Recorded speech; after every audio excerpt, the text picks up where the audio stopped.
Eight Man After is an old friend of mine, and it was one of the earliest pieces of media to teach me that something can be utterly predictable and still have a lot of emotional and artistic value. We're going to be covering pretty much the entire film from beginning to end, so get ready for a ride, I guess. Here we go. The film starts with an incredibly dramatic cold opening where we see Sachiko reminiscing about the original Eight Man, her lover, who disappeared 3 years ago. She had no idea her lover was the Eight Man initially, and instead knew him as Azuma, and she hypothesizes about the many reasons that the Eight Man could have disappeared. All in all, this opening scene is pretty much completely unnecessary because all of this information is told through the film proper after the opening title. But it does allow for some incredibly dynamic and beautiful cinematography as you're seeing for yourself, so I can't complain too much.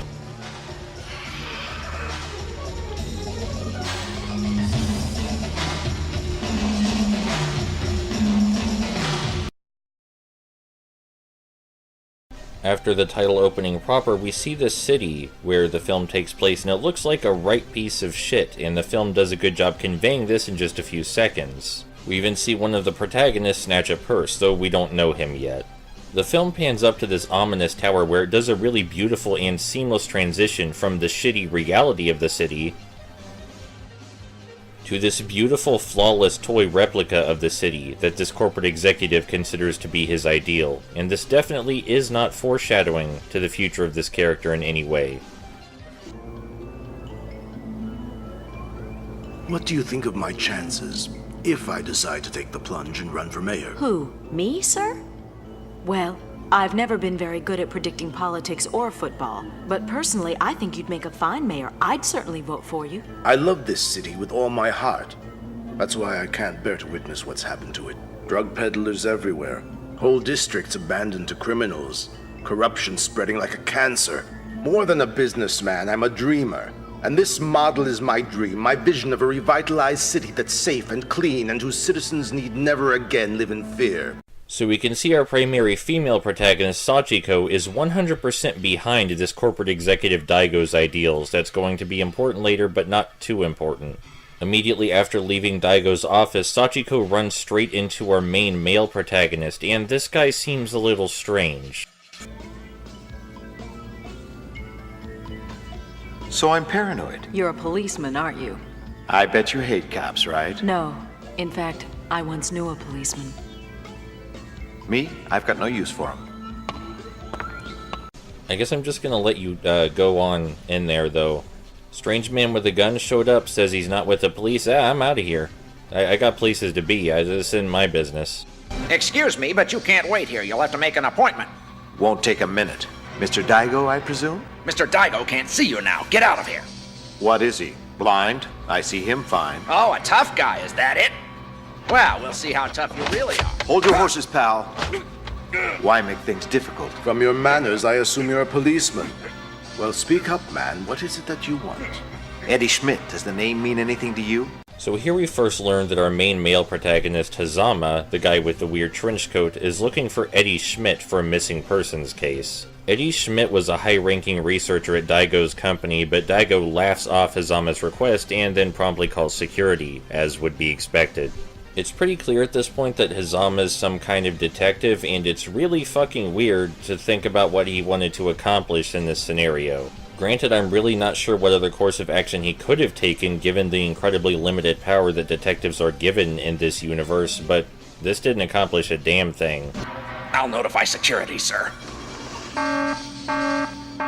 And then Hazama just kind of casually pulls out of the building and pulls back to ask Sachiko if she needs a ride. Now, it's obvious in-universe why he's doing this. He needs someone with connection to this corporation so that way he can ask about Eddie Schmidt. But Sachiko's reaction is incredibly weird. You want a ride or not? I'm holding up traffic. Oh, why not? Okay. I'm sorry, lady, what? This strange dude with a gun and a trench coat burst into your boss's office, an alarm starts blaring shortly after, and he offers you a ride, and you say yes? What the hell is wrong with you? Come on. Are you a cop or not? Of course not. Frankly, I'm insulted you'd ask.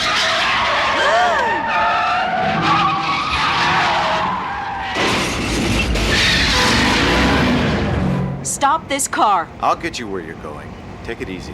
No need to go out of your way. I'll get a cab. You already tried that, remember? What's the matter, don't you trust me? Not from the moment I laid eyes on you.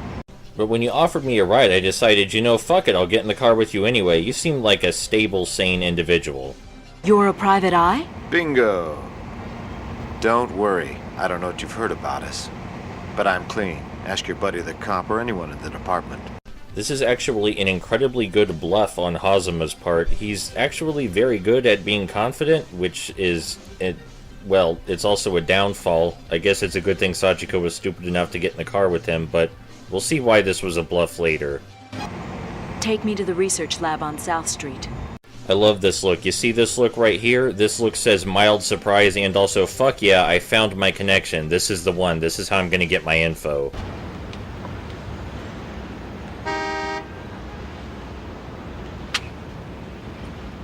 I'll be there at 7, if you want some company. Real fucking smooth. Good job. The scene then cuts to some more of our main cast, Chief Tanaka and his nephew Ichiro. We don't learn much from this driving scene except for the characters' names, and that Tanaka does take his job quite seriously. Also that the lighting and colors in this anime fucking rock. Alright, get going. What's the situation here? We've got a wacko pinned down in there, Chief. Any casualties? He's got some heavy artillery, at least 11 dead so far. 11? What the hell?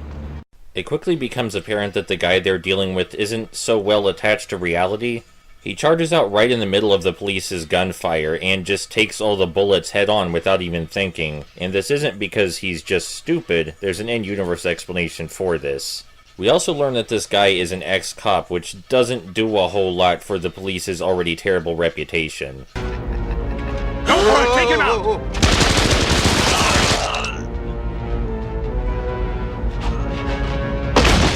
Chief, if you got a minute, Yes, Detective, what is it? I think you might want to take a look at this piece he's carrying. This ain't exactly a Saturday night special, if you know what I mean.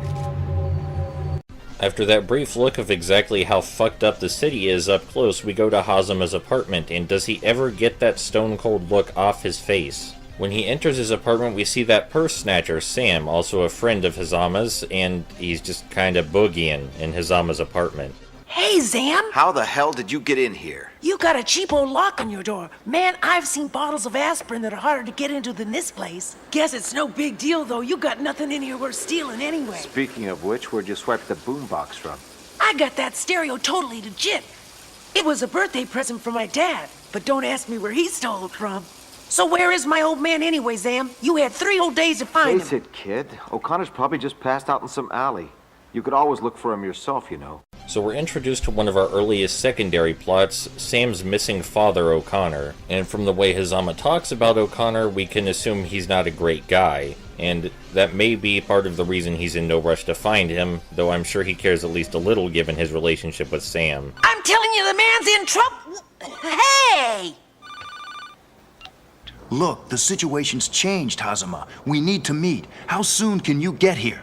It's important. I'm on my way. Let's go down to the lab. There's something I want you to see.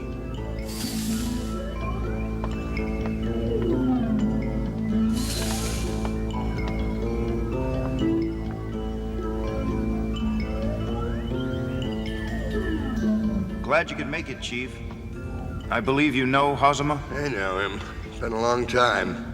What's he doing here, Professor? You got some unpaid parking tickets? Hazama, I'm going to ask you and Chief Tanaka to cooperate on this case, if you don't mind.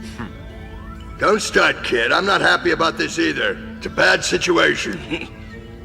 The professor here, the guy in the really weird sweater vest looking thing, tries to explain the importance of them working together on this case and how they're hoping to build their own cyborg to combat the cyborg crime currently in the city. The professor also explains this piece they recovered off of that crazy guy is definitely the work of Eddie Schmidt. But Hazama, with his so far inexplicable distaste for the police, exclaims, Could mean some bad PR for the force. Go to hell! You think I care about that? Of course not. Professor, you hired me to find Schmidt and recover any documents he might have stolen. So that's what I'm gonna do, and I won't need any police help. And the professor and Tanaka are both like, well shit, I guess we can't do anything about that. Tanaka threatens to revoke Hazama's detective license, but Hazama is very well aware that he's just bluffing and continues being an asshole. Which there is a reason for, I promise, but we're not there yet. Takes a bit. So I guess we do things his way for the time being. I assume you agree. Hazama's the man for the job. I know he is, and it's driving me nuts. He would have to be the one guy on Earth that I get stuck with, but that's the sort of luck I've got. I'm jinxed! Then we cut to that bar that Hazama invited Sachiko to. Sachiko shows up and sees Hazama just kind of sitting there looking like a murderer. Understandably, Sachiko's like, oh shit, I'm out of here. I agree. This place is like a funeral home. Bad choice. Come on. I know a place. Now, isn't this better? Much. You seem much more comfortable here. You're right. Never even been to that other place. Why'd you choose it then? I don't know. The matchbook was handy. So you always play the tough guy. The last private eye I knew was at least occasionally human. No way. Must have been an imposter.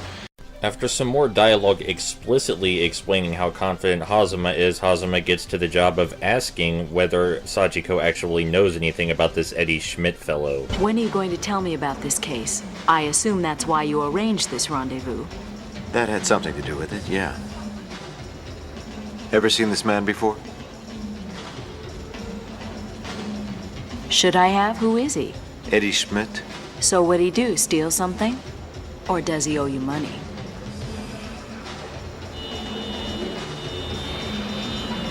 Nah man, don't worry about it, alright? That's probably just a completely normal guy staring at you. I'm sure no one would ever have any reason to want to kill a private detective looking into an incredibly profitable corporation.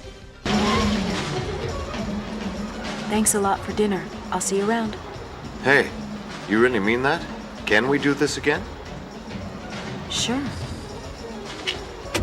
Thankfully, Hazama's not that stupid, and while Sachiko returns to her apartment, Hazama seeks out that car that was staring at him. However, Hazama neglects the fact that perhaps the guy wouldn't be searching for him, but the innocent woman that he was just talking to.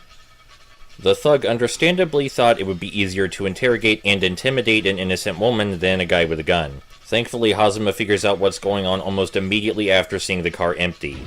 Hold it!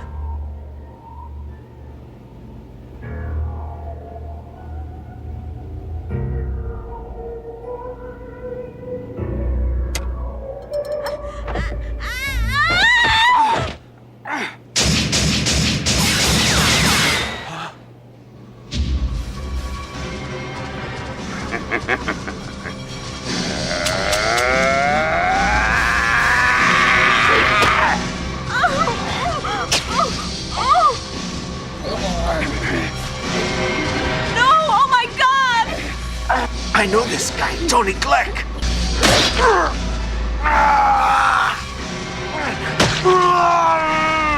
Hazama! Look what you've gone and done. You went and said my name. That wasn't very smart. I'm not normally a bad guy, but now because of your big mouth, I'm gonna have to bury you and your lady friend. Not if I bury you first.